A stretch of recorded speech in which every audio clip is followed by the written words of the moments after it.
Hello and welcome to the Untethered VR podcast, where we are untethered both physically and mentally. And we like it that way. Yes, that's Brad and I'm Josh. Hi. Both of Have a us. great day. That was a fun podcast. No. As always, we're going to start with our highlights of the week, and we have a fairly big week as far as news. And please remember, if you like what we do here, like, subscribe, drag your friends over, and make them like and subscribe also, because we want to grow this channel so that it's not just 16 subscribers. We would like to get to 20 subscribers. That was our goal. That'll be a big milestone for us. And if you're socially distancing, you can call your friends and have them subscribe to us. You don't have to drag them over. Or you can go into VR with them and virtually drag them. Perfect.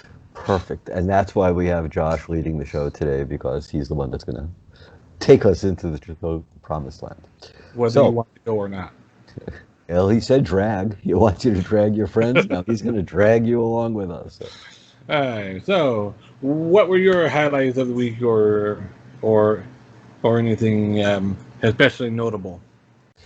Notable was the fact that I am quickly acquiring games that I have very little time to play. That was my notice this week.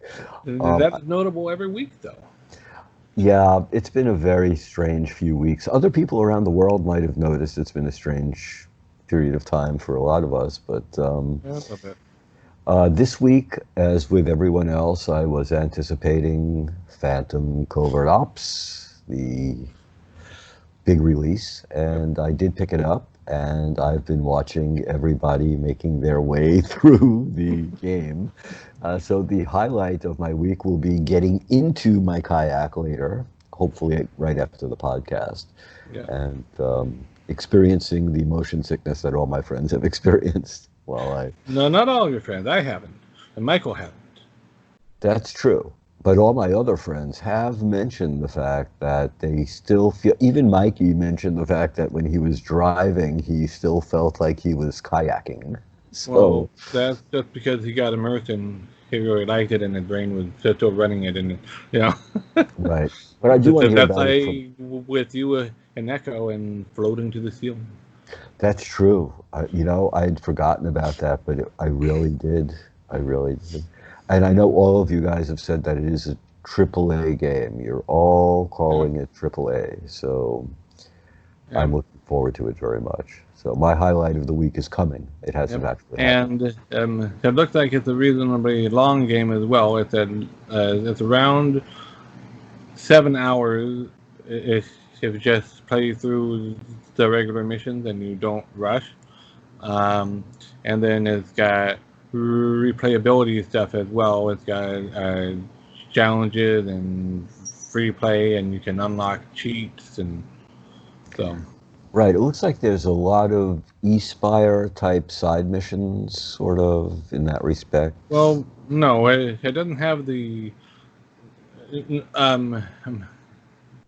Aspire 1, you are interrupted every now and then in your progress by having to do a training mission, right, or two, and then back in just regular story. That's not the case here. Oh, okay. You're not interrupted in between and have to do a side mission. There are challenges that you unlock by completing the regular mission, though. And I can get into that more when we actually officially talk about it. Okay. And the new release session. But yeah, that looked really great. I was really surprised to see so many people place it in a AAA type category. Although it did take them a year to get it out, so I guess they really worked on it really well. Nobody has complained about the quality of the game, only the possible nausea inducement, which... Right. Well, I've seen at least one person comment on the water texture, but that's to be expected. That's hard to do in VR to begin with, especially on the Quest. So But I think the water looks perfectly fine. It's the only thing is the splashes don't necessarily look real. Okay. But Not immersion. Yeah, that's neither here nor there. That doesn't really break anything. Right. in my opinion. Right. Well, that's because just it. How often do you the kayak and go, oh, you're just looking at the splashes? Well, not only how often do you kayak, how often do you kayak on a secret mission as a covert operative and look back at the splashes and go, oh. Right, exactly. Exactly. Yeah. You should be paying more attention to what's in front of you. Yeah, yep. So, my highlights of the week were, as usual, I played a little virtual battleground, a little tower tag. I am still doing the rec room to Maker Pen bootcamp class thing, where we got assigned teams and a project that is due on Tuesday, the 30th, building as a team a hangout room that incorporate water. So there could be a riverfront, a lakefront, ocean, whatever, but it's interacting with water. So, in other words, they want kind of a summer vacation type of thing. So basically, Gotcha. So, pool. Yeah. And I played Phantom Covert Ops. Imagine that. I am imagining it. I can't actually picture it. I have to only imagine it at this point. And that makes a good segue into actually talking more about it, because now we can move into the new releases section. The new release was Phantom Covert Ops. So, in case you are living under a rock in the middle of Antarctica, the Phantom Covert Ops is a highly anticipated stealth-based VR game where you play the entire game inside of a kayak while infiltrating a secret Russian base. But it's not an official Russian base. It's a Russian base of Russian insurgents, basically, that are possibly planning a new rebellion to take over Russia. So. Okay. So it's basically a terrorist base. Okay. Well, yeah. I mean, I guess if you don't want to make Russian enemies and you'd like to sell the game in Russia as well, eventually. Maybe.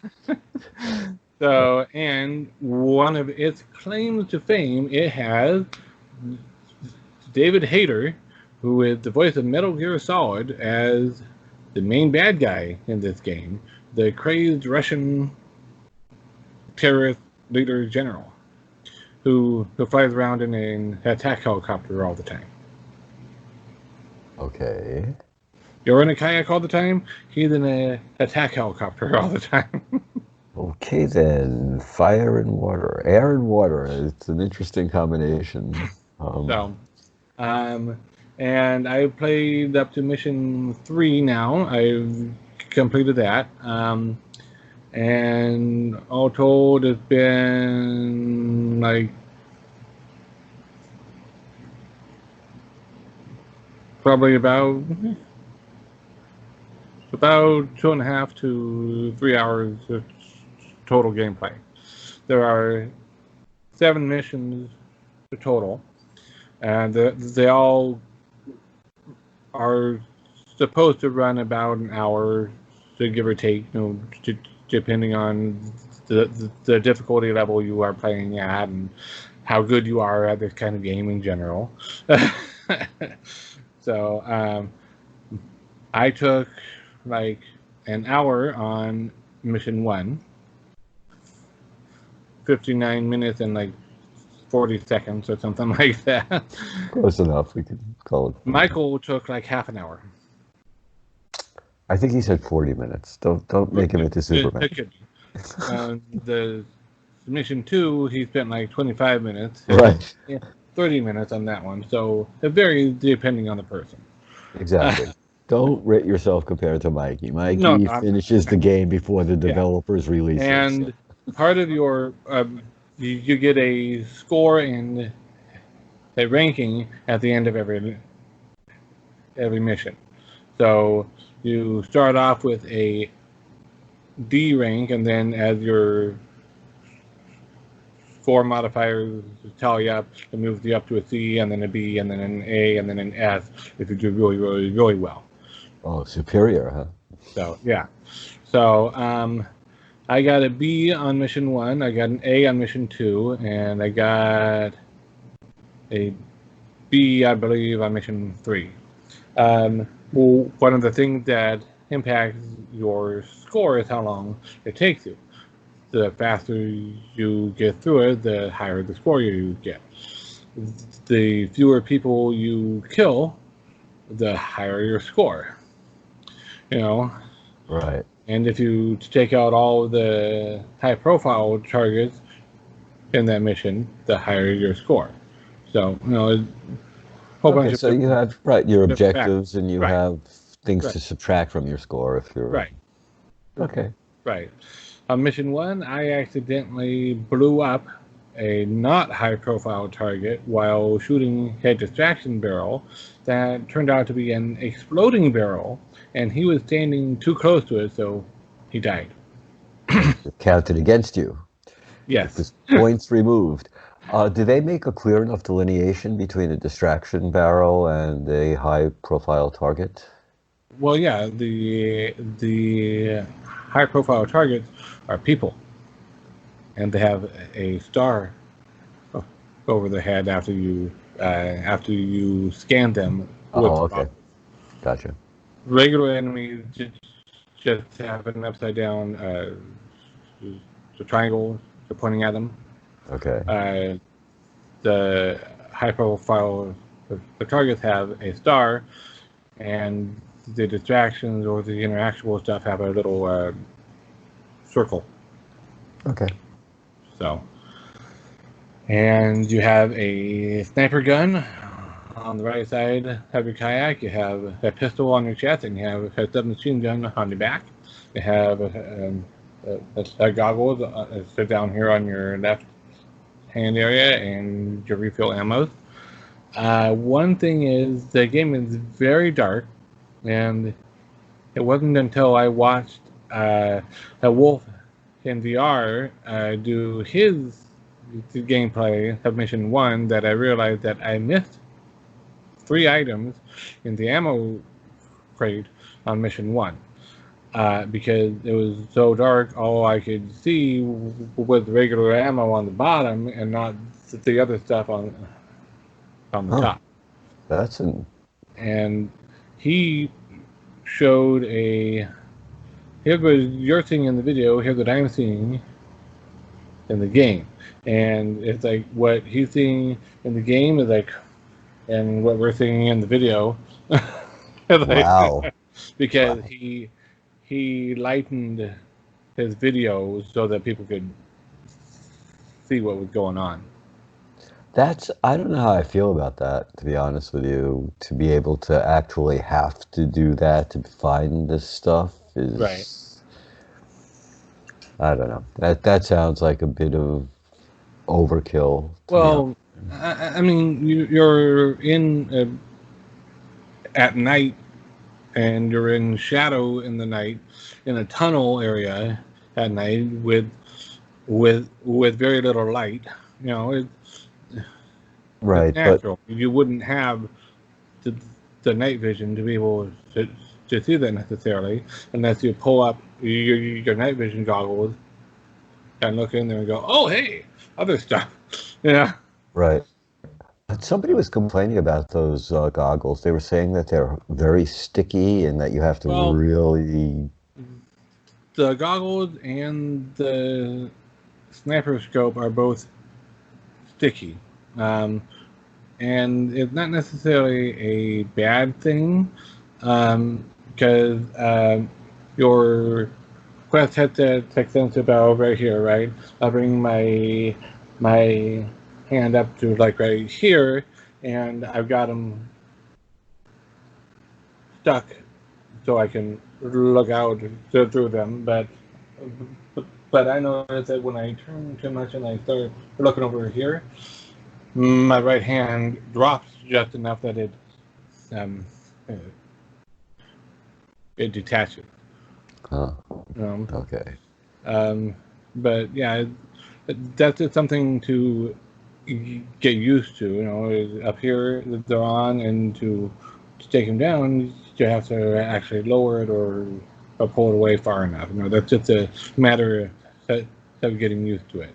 Right. Yeah. People were talking about how far they had to remove. I guess going down would be the easiest Yeah, one, but they were saying like like going orangutan down is arm better. was so good. Yeah, Okay. it was like um, oh, it'd be like I've got my the Google Cardboard headset here. I pull it off this way. Well, that's still obscuring my vision. Right. But if I go like this, it's not. So I guess that should be pretty easy to figure out. If you look at it that way, it makes a little bit more sense. Okay. I mean, don't pull it away from your face, pull it down from your face. I mean, granted, the Google Cardboard headset wouldn't stay attached right here until I got way out here, but it doesn't need the game either. It's not like you got to pull away, like 3 feet away. It's just, there's a range in which it snaps onto you, and then you have to get out of that range to have it snap back off. Gotcha. And maybe that's something they need to tweak, and there'll be a bug fix next week, and it'll work a little more smoothly. Who knows? Well, look, I mean, they took enough time. It was like eSpire 1 is now, what, 1.6 or something? So yeah, as long as they don't have to go that far to fix it, then that's right. Fine. A few things here and there is one thing. Yeah. It is much more polished than Aspire 1 was on its initial actual release. Right. This is pretty close to a AAA game. It's reasonably long. It's worth the price, and you can actually do stealth at the outset. Whereas Aspire 1, when it first came out, stealth was almost impossible to do. It always turned into run and gun. There was no way to do stealth through the whole thing. At some point, man, there was death in the air. Well, that's the case in all stealth games. I mean, even in the original Metal Gear Solid, you had combat things where you were fighting Revolver Ocelot. Right. You were fighting Liquid Snake, fighting the bosses, Right. So, yeah. No, I agree. It's great, but I'm just saying, eSpire always turned into run and gun. There was no way you were finishing in a stealth mode. Right. It was very difficult, yes. So, anyways, I'm really enjoying it. Another issue I've seen some people complain about is the braking, because they seem to have the impression that once you get going at like 20 miles an hour because you're just paddling nonstop, that you can just go and jam the oar in the water and you go, oh, that's not how it works on a boat. No. It never works that way on a boat. No. And I find that the rowing mechanics are pretty realistic on that. When you stop rowing, you actually lose speed fairly quickly, just like in a real boat, because water has a lot of friction. Mm-hmm. And if you want to stop faster, so you don't just jam it in, you can either row backward, and that will slow you down. Gotcha. That's how you brake, is you row backward. You know. That's how I slow down when I'm doing it. So you don't just jam your oar into the ground. Yeah. It's not Venice. We're not on a gondola. It's Right. So, anyways, I'm really enjoying it. It's I don't want to spoil anything for those who haven't played it yet. Thank you. I speak for all, right? For all of us who But haven't played it yet. Right? in Mission 3, things change. Ooh, that's So, ash and stone, huh? Gotcha. yeah. So, moving on to upcoming titles. We have Until You Fall coming in the fall of this year. Perfect timing. Yes. Um, I played that when it had a free weekend on Steam. It's a very good game. It's a rogue-like sword slashing game, basically. okay. You've got some magic spells and whatnot as well, but it's I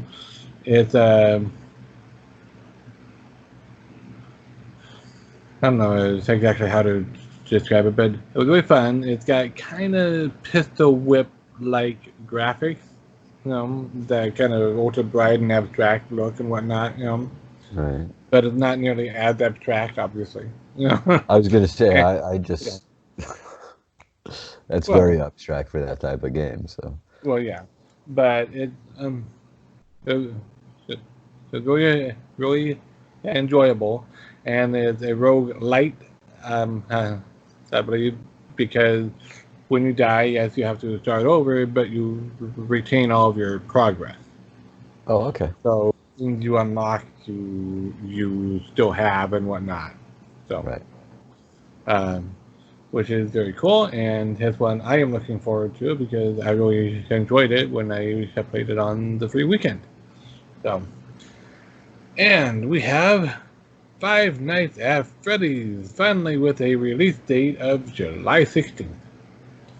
I know. I just think a lot of the hype has gone away from Freddy there, and Well, no, it's that people have been spamming it non-stop recently on Twitter. I know. I don't know. FNAF coming? When is FNAF coming? When is FNAF coming?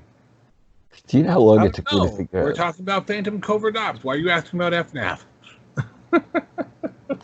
Because it's the next shiny thing on the horizon. And, I don't know. I'm just not. It should be good. Horror is not my real thing in VR, Right. so. Well, yeah, and I've never played any of the Five Nights at Freddy's games, so I don't really have a whole lot of opinion about it. But it's basically imagining Chuck E. Cheese, where the animatronics to come to life at night and are evil. Right. Which was actually the case. Hey, look, it's still better than eating a pizza at Chuck E. Cheese, right? It's got to be better than eating the pizza and what you suffer with it. People who are familiar with the modern version of Chuck E. Cheese might be like, "What? Or how's that relate?" Well, trust me. Back in the day, Chuck E. Cheese was much darker and grungier than it is now. Oh man.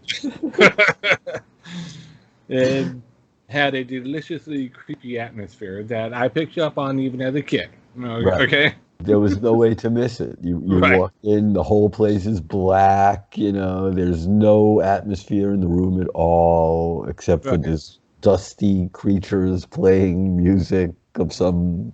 Right, and the one crawl through maze thing with the strobe lights and everything, and yeah.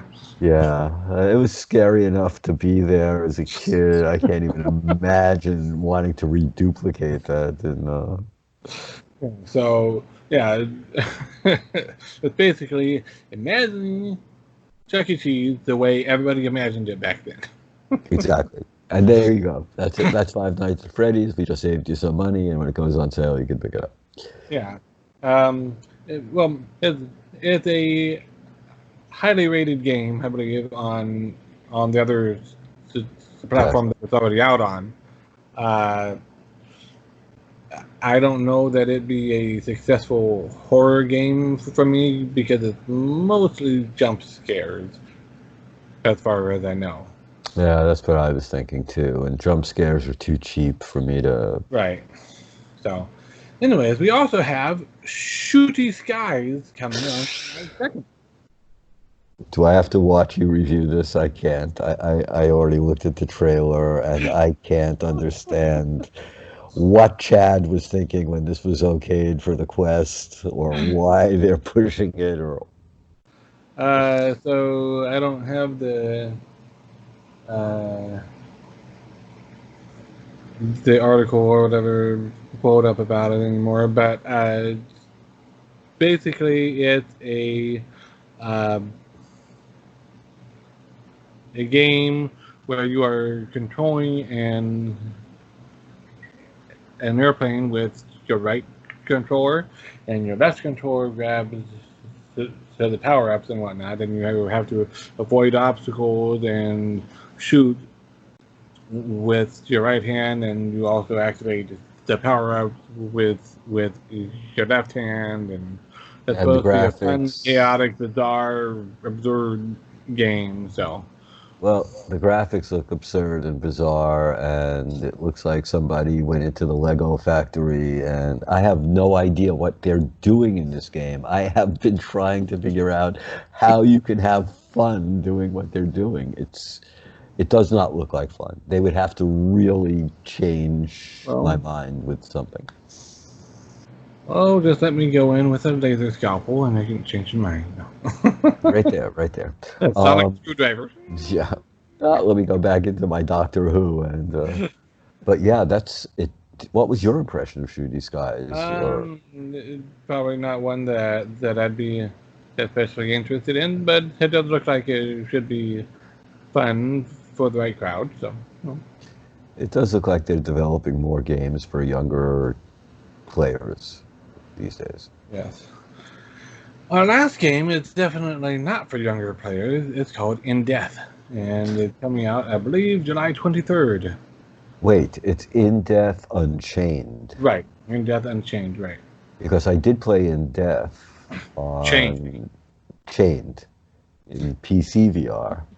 And that was good. I played the beta on that and I enjoyed it. So I'm assuming if they got it, and the graphics on the Quest look really good on Right, the trailer.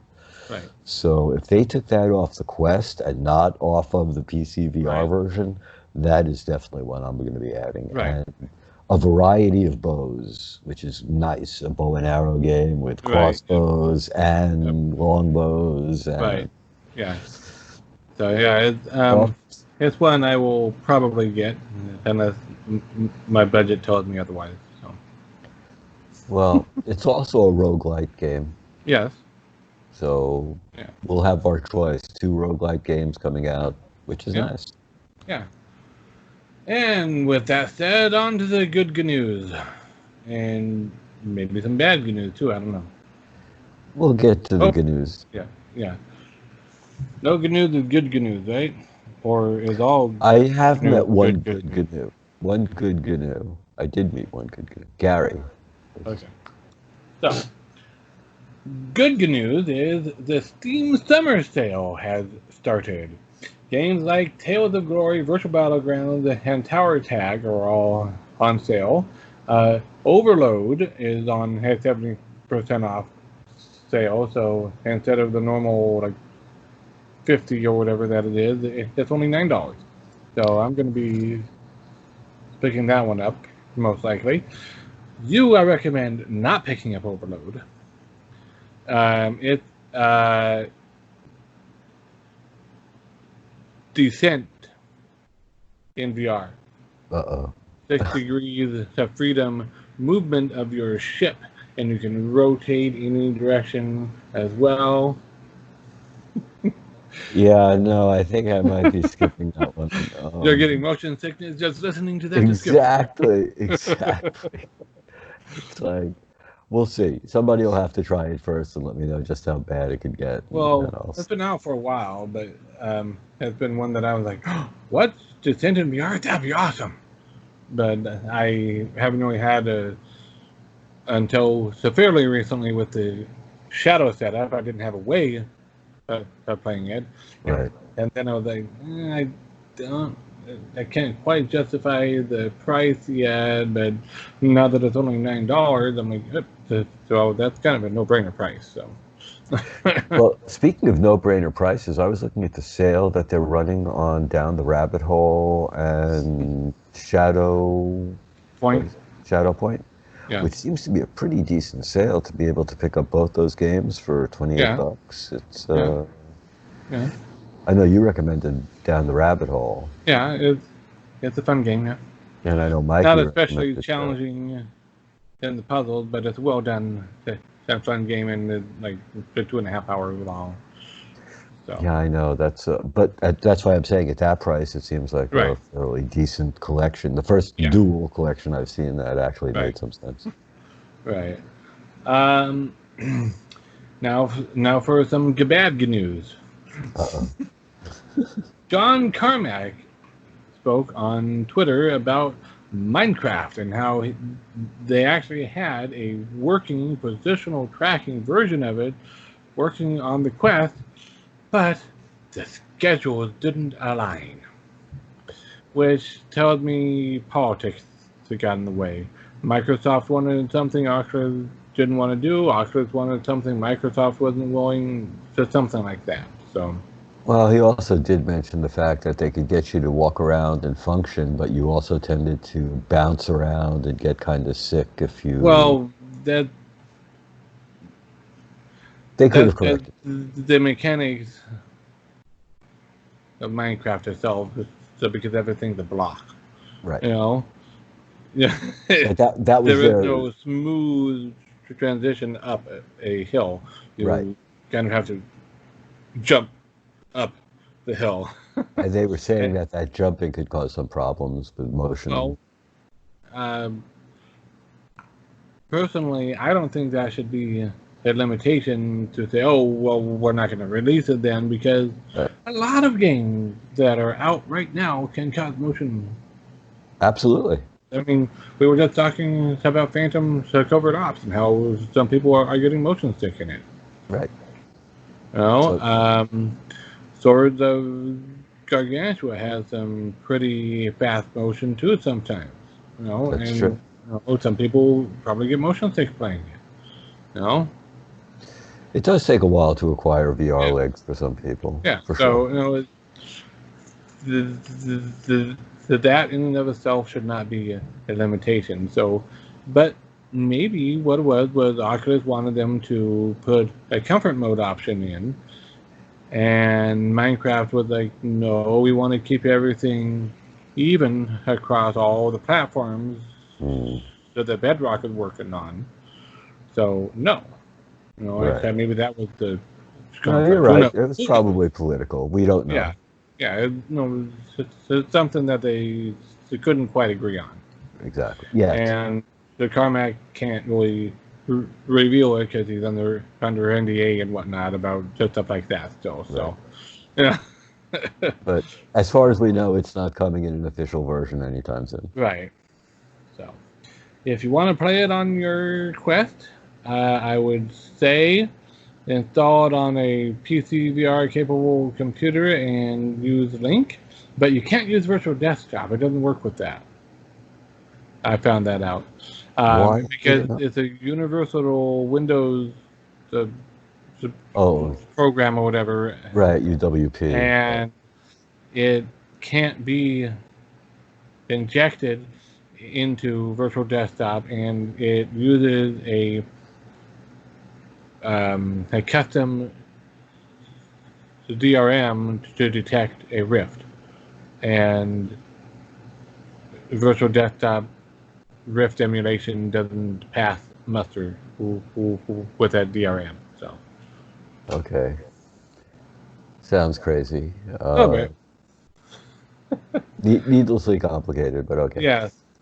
Some people have suggested that maybe if you try it with Revive, it could possibly work, but really the best way would be to get the Gear VR APK, sideload that to your Quest, sideload the Xbox Live version that you need to be able to log in, and then you'll be able to play it. But you'll still have to use a controller, and you'll still be locked in your head position. So if you get up and you move over here, your your head position is still going to be there. So why bother? Yeah, yeah. So it's not perfect, but it would still work. So, anyways, in the Museum of Other Realities, the Cannes and Tribeca, the festival is going on right now this very weekend. So if you watched this in time and forgot about it, head in there and check it out. It's got 360 films and whatnot for you to be able to watch and be wowed or by, as your preference indicates. And where are they playing that? On which app are you able to get to? Museum of Other Realities. That's a XR? Steam. Yeah. Okay. So you'll have to use PCVR, you'll have to use Link, you'll have to use Virtual Desktop. So, in other bad news, Beat Saber is pulling out of arcades. I know. I got the call from Remarcus this morning. Yeah. What am I going to replace it with? Yeah, well, that is a good question. I believe they were given a deadline that's like at least a few weeks out to have it removed from their arcade buy, but I kind of wonder why this move. Is it? I don't get it at all. Yeah. Okay. That look on your face was exactly the look on my face when I read what they were doing. Yeah, I didn't really understand it. So like, okay, quite sure what's behind it. Right. What, you're taking it away from people to play it in the arcades? This is a marketing move. And it's one of the best-selling games and one of the most VR converting games. And yeah, I've converted more people to VR with Beat Saber than any other game.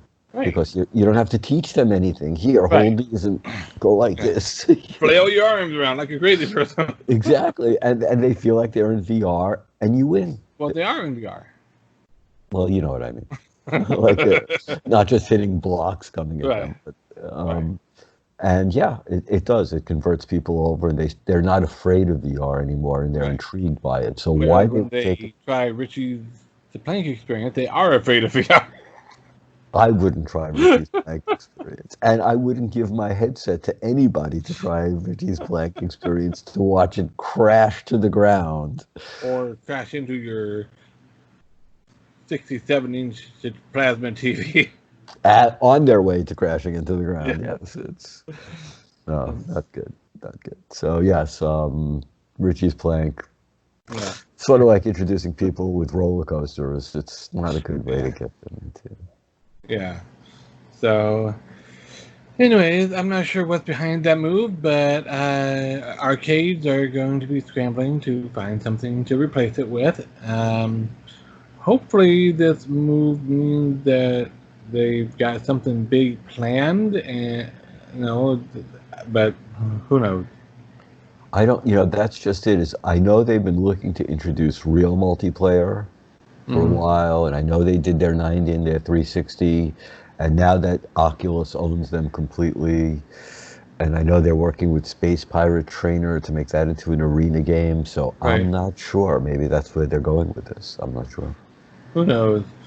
But it is something to be aware of. In the next news, Apple has been acquiring former Magic Leap employees.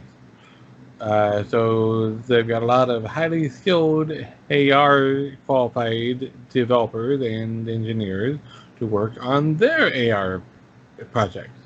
So, which seems to be threefold at this point. They seem to have three different AR divisions, working on 3 completely different forms of AR, which Well, is maybe they're borrowing from Valve on the development uh, incentivizing thing, and they're saying, whichever one of you should seem to get the working product first. Yeah, but they're who so knows? different. They really are. Did you read about the new Apple Glass with the Yeah, interchangeable that's modular what it arms? is. That's Okay, yeah. what So we'll get to next. Uh, Facebook has also been hiring Magic Leap employees. So Facebook and Apple are the two biggest companies hiring them. I right. wonder why. I wonder why. What could be coming around soon?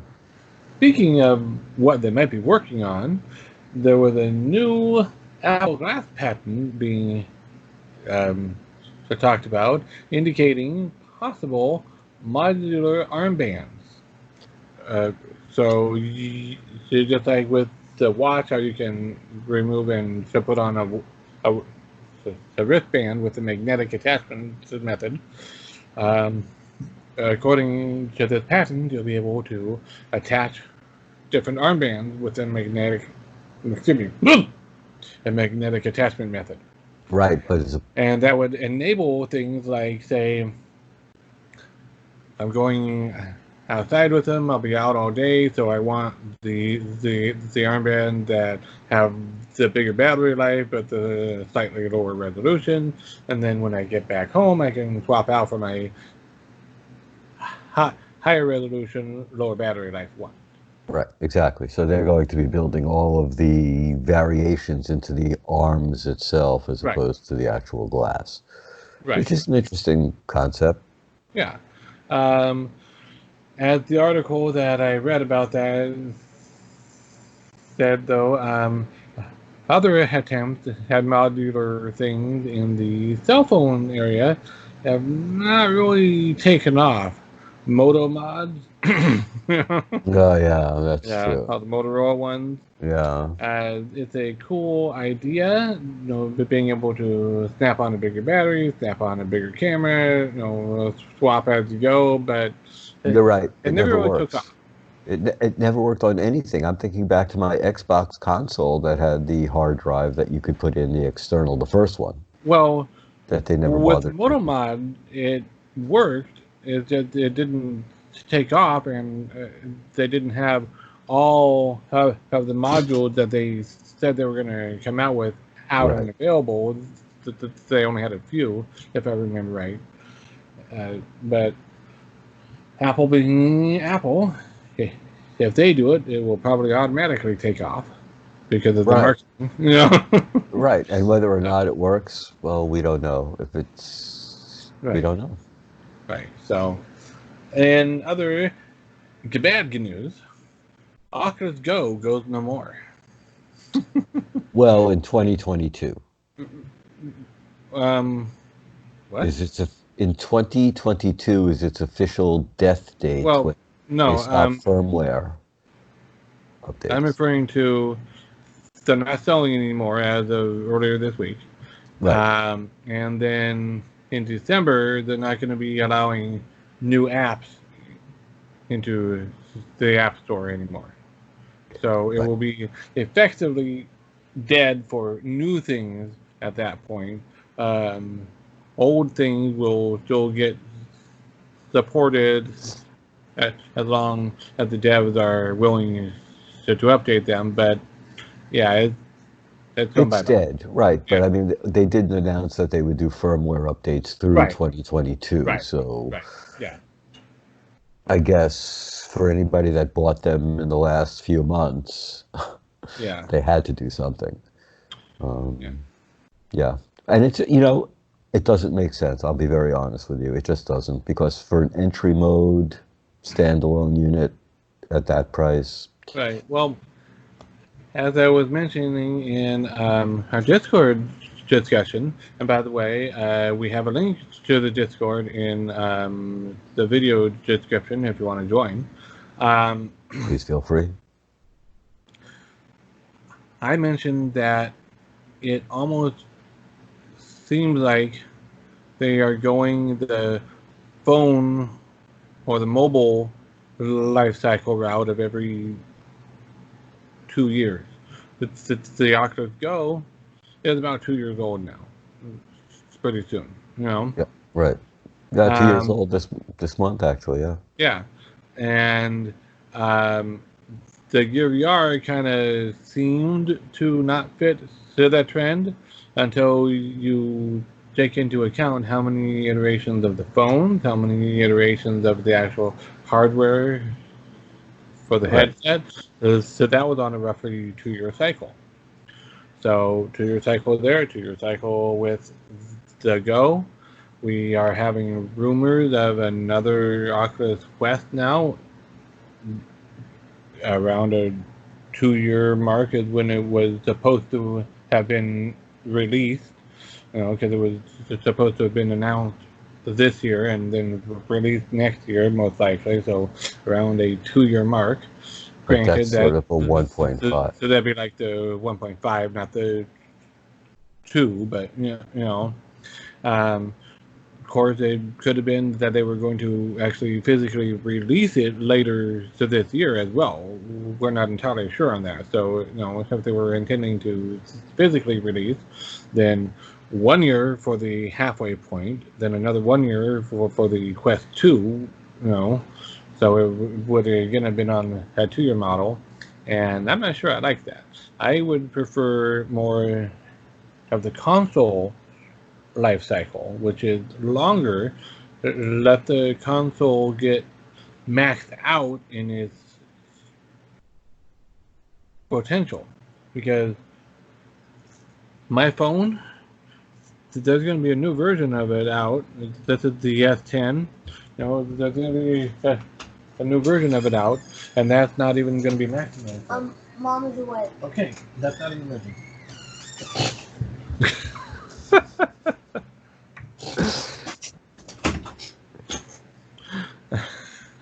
He also doesn't know how to close the door all the way.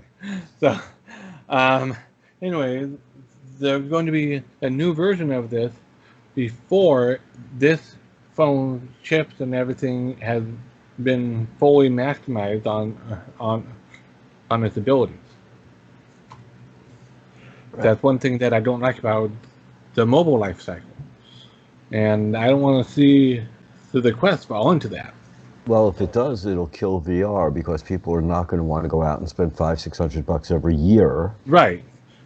And I know some people are going to say, "Oh, but phones are thousands of dollars, and they're willing to spend that." No, they're not. Phones have dropped. Because here in the U.S., at least, these are subsidized by the carriers. That means that you're only paying $10 extra a month for this. So over the 2 years of having this, you know, because they tend to do it on the 2-year pricing, you actually end up paying more than the full price of the phone, but because of the convenience of the subsidized, you're only paying $30 a month. $20 for the plan, an extra 10 goes towards the phone. So it feels affordable, unless Oculus comes up with a way to do a payment plan for the Quest. I don't think a 2-year life cycle would work. So. Well, not only does that become a problem, but now that side quest is going to be frictionless, and it's going to basically be an app for a side store. Yeah, I've got that coming up in the very next news topic. So yeah. Well, it sort of fits right in, which is why I let it sort of go in here. Yeah. It also impacts the entire situation. And if you remember when SideQuest first came out, I was very hesitant, and I just signed up for SideQuest last week, because I knew that SideQuest was either going to be a competitor or a division. There was no way it could exist freestanding in this type of marketplace for what they were doing. Yes and no. All that it really does is it makes sideloading easier. And because the side loading was already an official feature of the device, they weren't really in any danger. The only danger they would be in is if they allowed the pirated or copyright infringing things listed in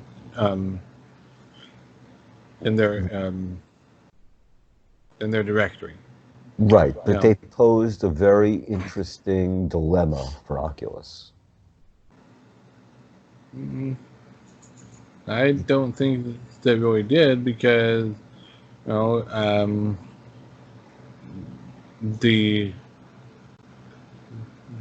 functionality was built in, and I never saw any hints of any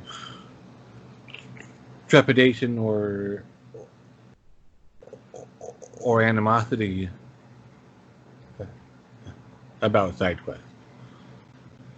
It wasn't so much the animosity, and the running of SideQuest has been done very, very well, and they have been very aware of the fact that Oculus could cut them off at any second, so they were always, if not officially a subdivision, they've always, played within Oculus's rules. Well, that's because they were never trying to compete, Right, but what I'm basically saying is that with the Go, it was keys. You could download your program with a key.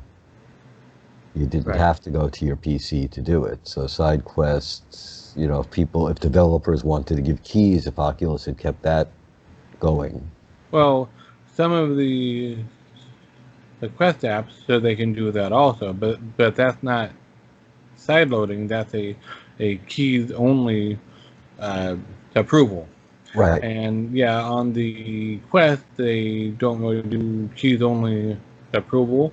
However, developers can still generate a key for their program and give it away. Right. Or, they generate 10 keys and to put it up on a third-party website if they really wanted to, although that might be violating their agreement. I don't know. Right. But, exactly. But I'm not sure. The point is that they can still generate keys. So that functionality is still there. It's just Oculus is not approving things on a keys-only basis. Well, Oculus that they want it to be more heavily curated because we need high-quality apps like VR carts. And shooty skies. Yeah. Right. That's what I'm saying is the whole idea of SideQuest from the very beginning has struck me as odd to allow a side. I know you've always been a little bit iffy about it, but I've never seen anything iffy about it. I've always disagreed with you on that, and you know that. Yeah. But anyway, the news we were just talking about is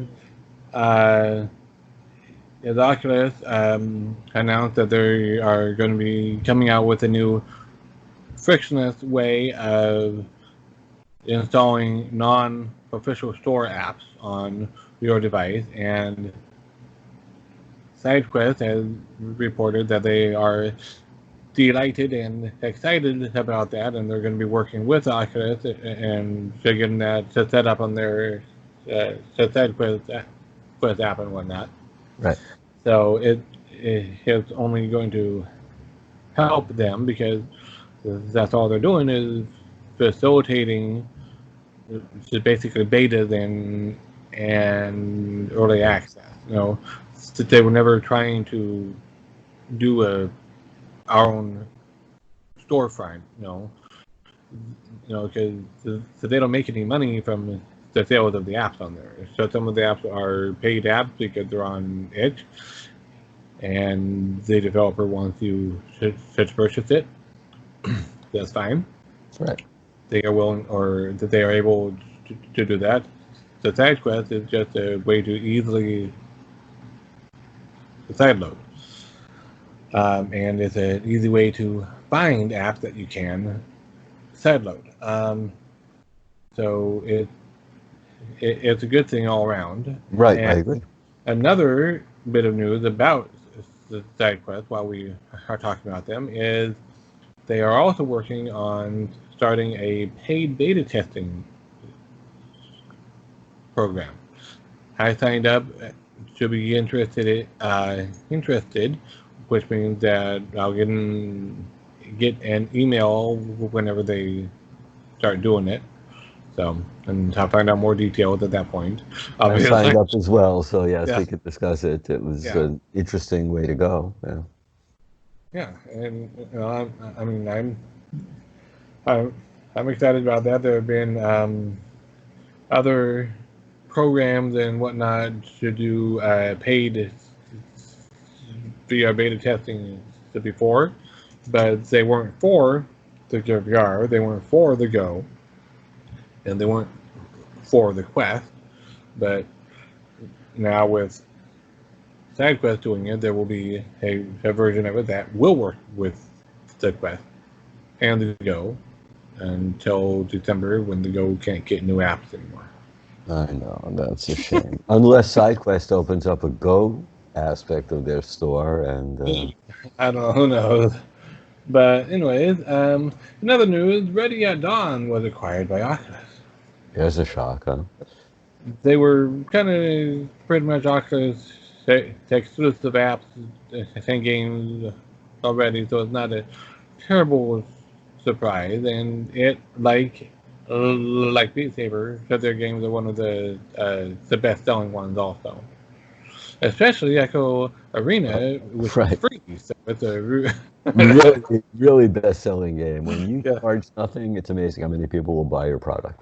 yeah, But yeah, Ready at Dawn is, I'm sure right now they are, well, let's face it, Echo is a fantastic game. yeah. So, Despite all the people complaining about toxicity or whatnot, it's a great game. The toxicity levels are really not that much, here's, honestly. Like you're with 100 players and one or two might be problems. right, But it's a hit yeah, or miss thing. But yes, you can have some idiot ruin a game for you, but other yeah, than that, it's still, the game itself is great. It's not yeah, like you can say, basketball stinks because one player is an idiot, right, exactly. Um, In other news, virtual desktop hand tracking. I saw that. I have not tried that out yet, so I can't say how well it worked, but I've heard some people say that it kind of turns the virtual desktop interface into a touch screen. Yeah, that's So what I was yeah, reading. I'm not entirely sure how it works. I haven't tried it yet, so maybe I Yeah. will later today. I don't know.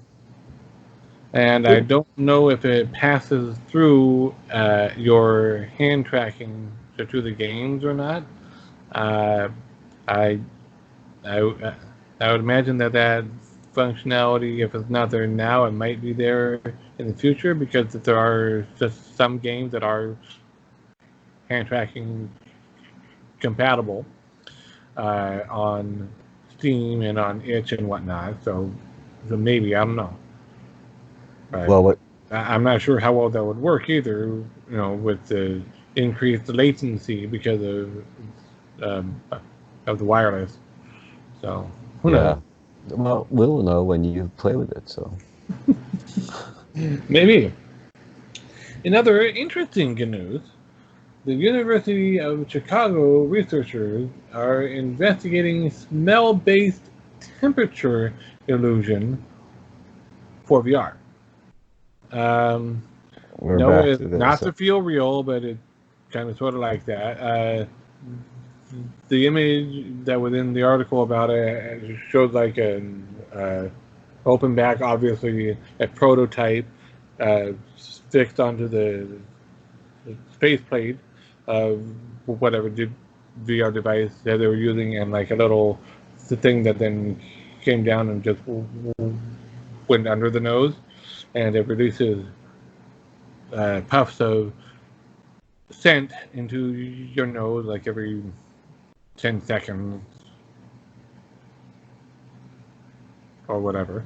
And the idea is that there are scents that are not really noticeable to the smell, but that activate a nerve in the nose that is sensitive to that smell and to a temperature above a certain threshold.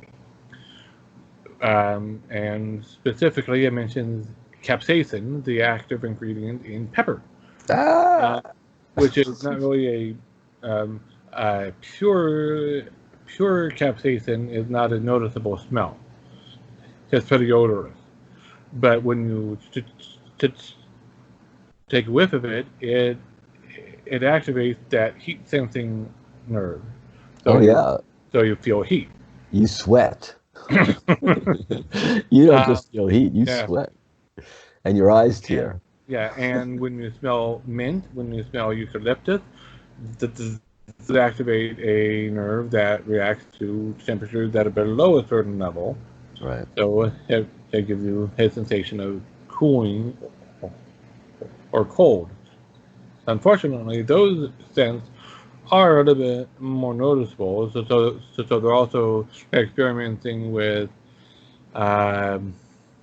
pink noise smells, so that you have a barrage of smells that's unidentifiable, so you don't just associate, oh, I'm smelling mint, cold, you know. Right. So. Gotcha. Confuse the brain, but still give you the heat and the effect. Right. I gotcha. So it's interesting. They would obviously have to work with developers to be able to have a tie-in with the app and deliver the appropriate scent at the appropriate time. Right. But I love seeing research like that, and it kind of makes me wonder. You know, we can also detect moisture with our nose. That's true. So what if there's a scent that also activates whatever moisture detector we have in our nose? Then maybe we can now smell rain in VR. So that would be pretty cool. Well, you could actually, because that's just an ionization. Nope. So that's the ozone. Right, I know, but that's what about you associate. Yeah. I'm not talking about the ozone smell, which is the after a lightning strike smell. I'm talking about the water smell of the moisture in the air. Trying to notice if there's anything other than ozone when the water is in the air. Okay. I always notice the ozone. It's different from the ozone smell. The ozone is kind of like an electrical type of smell. This is not electrical. So it's not ozone. Okay. And you can smell it sometimes even if rain is like a long ways away from you because it's being wafted on the wind. Oh, so you're talking about more of an ionization than... Yeah, it really is an ionization. I'm not talking about ozone, but no. It's different from ozone. It's not ozone. Okay, I'm just not getting this one. I'm going to have to try and figure out how the water creates a smell. Well, it's not necessarily a smell. You can detect the moisture. So, anyways, or maybe I'm just weird and I have an extra detector in my nose. I don't know. Okay, maybe. This is that my wife also has. Oh my God! Now your son is going to be a mutant. So, anyways, if they were able to create that illusion as well, that could add even more verisimilitude to the art. So, word of the day. In other news, OTB Group, which includes Diesel, Mikael, etc., which are all retailed in sort of clothing and fashion and stuff like that, launches a hyper-real virtual showroom. Now, this is not virtual reality, even though the headline of the article does say VR showroom. It's not VR. It's on your monitor, but it has 360-degree videos or the photos and whatnot, and gives you the ability to zoom in on the products and whatnot. And it looks pretty cool from what I've seen of it.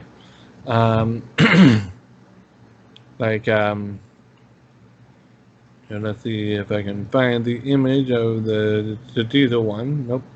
But right here is the and let me get back into Skype so I can actually share my screen here. This is the kind of like foyer of the room right here. Okay.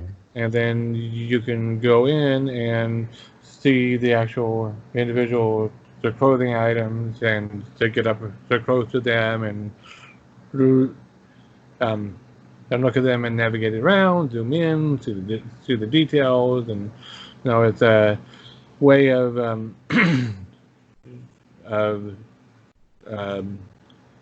doing it in a way that is more immersive than just a regular website of rows and rows of the product. So, right. Hopefully, at some point, they actually do an actual VR showroom, because that would be even better. We'll have to see how they go with it, because Amazon tried that with their Echo Show, with being able to take pictures of yourself and trying on clothes, and that sounds even more advanced than this. Right. And that's been discontinued and gone. Yeah, and speaking of Amazon and AR Core has added occlusion to the dev kits. So you can now have your AR object occluded by a real object, so they can be behind a real world object. So they actually have the physical, as it were, location. As it is right now, ARKit has that. AR Core didn't really have it, but now they do. So some parts of AR Core had it, some, but only some. Right. I haven't looked into all of the details of it yet, but it's interesting and it is promising. And given that I have an Android phone, not an iPhone, that will benefit me. Exactly. I know. I've been waiting. And it could also benefit in real and whatnot.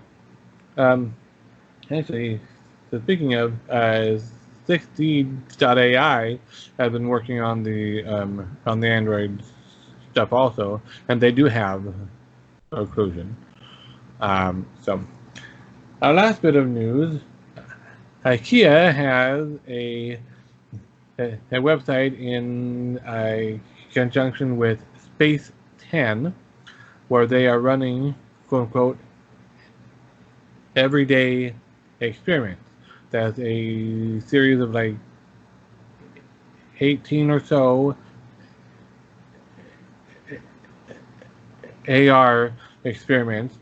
One of which is point your AR device at a damaged couch or whatever, and then to make a gesture, tap on the screen, whatever, and it'll show you possible repair or reupholstery options for it. Okay. And none of these are incredibly useful right now. These are just experiments. You just can't really. But they point the way to IKEA being able to have their assembly instructions in AR.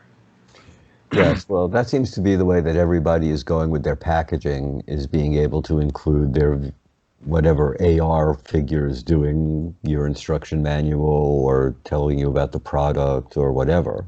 Just point your AR device at it, and now it comes alive.